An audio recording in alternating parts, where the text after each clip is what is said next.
எல்லாருக்கும் வணக்கம். நான் தான் மாஹிண்டியன் பேசுகிறேன். Hope you are doing good. நம்ம ரிவிஷன் ஆக்ட் ட்ரான்ஸ்ஃபர் பண்ணி கிட்டத்தட்ட 55 நாள் ஆகிடுச்சு. February 1 பண்ணேன், இன்றைக்கி March 29. ஸோ ரிசல்ட் பார்த்துட்ருக்கீங்க. எங்கே பண்ணேன்னு பார்த்தீங்கன்னா சென்னையில் இருக்கிற லா ஹெச்என்எஸ்ல தான் பண்ணியிருந்தேன். அண்டு இதுக்கு வலு சேர்க்குற மாதிரி ஒரு விஷயம் நான் பண்ணேன். எப்போன்னு பார்த்தீங்கன்னா March 1 அன்றைக்கி கரெக்டாக இந்த மாதம் 1 எக்ஸோஸ் ஜிஎஃப்சி எடுத்திருந்தேன் கோயம்புத்தூரில் இருக்கிற லா ஹெச்என்எஸ் ஹேர் அண்ட் ஸ்கின்னில். ஸோ அதோட ரிசல்ட் தான் நீங்கள் பார்த்துட்ருக்கீங்க. உண்மையிலே நமக்கு சப்ஸ்கிரைபர் ஒருத்தர் வந்து வாட்ஸ்அப்பில் மெசேஜ் பண்ணி என்கிட்ட கேட்டிருந்தாரு, 55 டேஸ் ரிசல்ட் என்னால் சீரியஸாக நம்ப முடியல, அவ்வளோ நல்லா உங்களுக்கு வந்திருக்கு. இது வந்து எக்ஸோஸ் ஜிஎஃப்சி நீங்கள் எத்தனை செஷன் எடுத்தீங்கன்னு கேட்டிருந்தாரு. நான் ஒரு செஷன் தான் எடுத்திருந்தேன். ஸோ அதோட ரிசல்ட் தான் நீங்கள் பார்த்துட்டீங்க. இப்போ நாளைக்கு வந்து செகண்ட் செஷன் எடுக்க போகிறேன். அதுக்காக தான் இந்த வீடியோவை ஆக்சுவலாக நான் போடுறேன். ஸோ மறக்காமல் சப்ஸ்கிரைப் பண்ணாதவங்க நம்ம வீடியோஸை முடிஞ்ச அளவுக்கு ஹேர் ஃபால் இருக்கிறவங்களுக்காக ஷேர் பண்ணுங்கள். சப்ஸ்கிரைப் பண்ணாதவங்க சப்ஸ்கிரைப் பண்ணிக்கோங்க.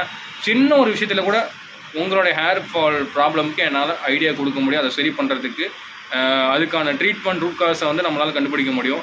ஸோ மறக்காமல் சப்ஸ்கிரைப் பண்ணிக்கோங்க. அடுத்தடுத்த வீடியோஸ் பாருங்கள். நான் எக்ஸோஸ் ஜிஎஃப்சி எடுத்துகிட்டு அடுத்த ஒரு வீடியோவும் போடுறேன். Stay tune.